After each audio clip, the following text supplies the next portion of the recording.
Clive Bell was part of that circle around Virginia Woolf, and not a very nice man from what I understand, but he distilled this idea that beauty exists in things, and it's our brain that recognizes beauty, and it's the artist who crafts beauty, and then the kind of recipient that recreates kind of vicariously the process through the aesthetic experience. And the whole idea was that there are significant forms.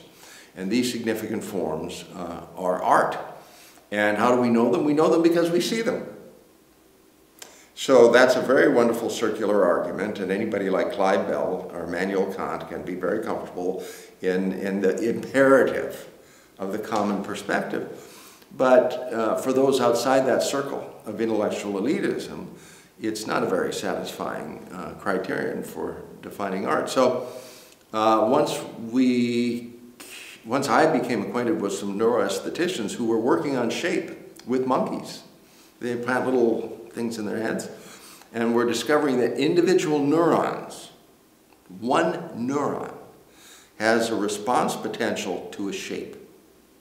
An aggregation of neurons has a response potential to an object, a shaped object. And it's just a whole bunch of curves that are aggregated together. No one neuron owns it. I mean, this may seem a little weird, but it's true. And so this guy was using monkeys and Henry Moore's. So he decided he would use Jean Arp instead, because Henry Moore has holes in it, and Jean Arp doesn't have any holes in it, which made it even easier because you only had exterior shapes to deal with. And he went to human subjects. Now, with human subjects, you don't implant a little wire in a neuron, but you use affective. You just ask them.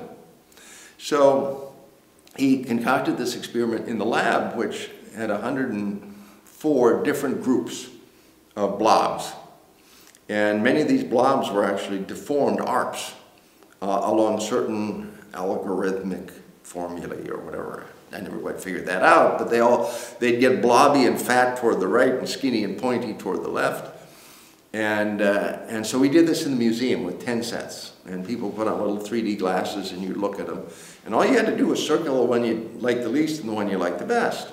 And as it turned out, this isn't rocket science, but it was sort of funny, the real, quote unquote, undeformed ARP was always right in the middle.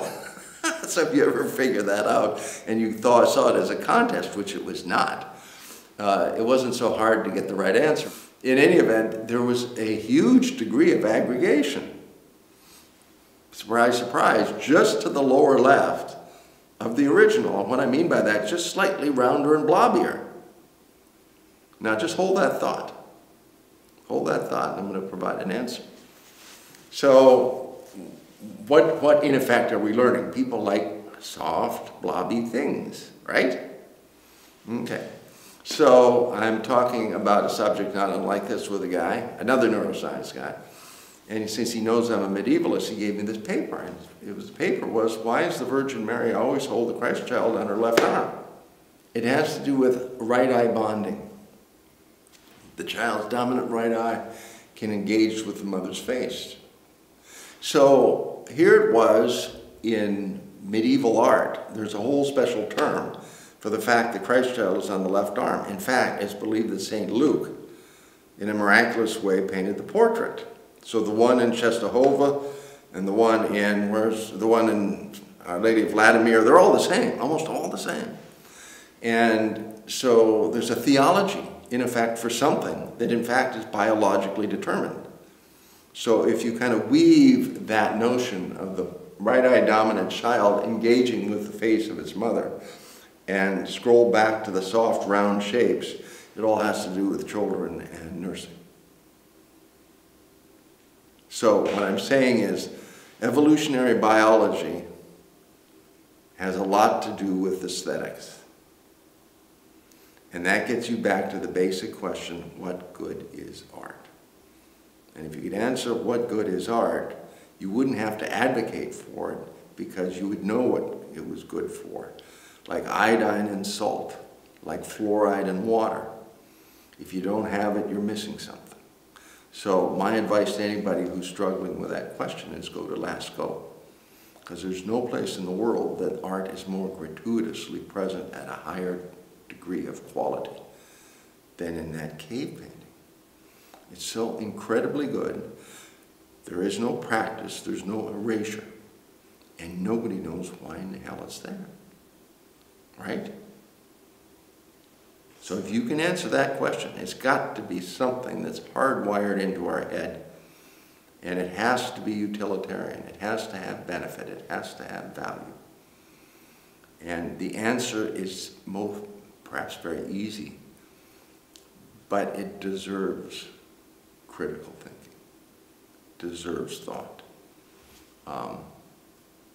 And it should be obvious to those who don't even care much about it personally.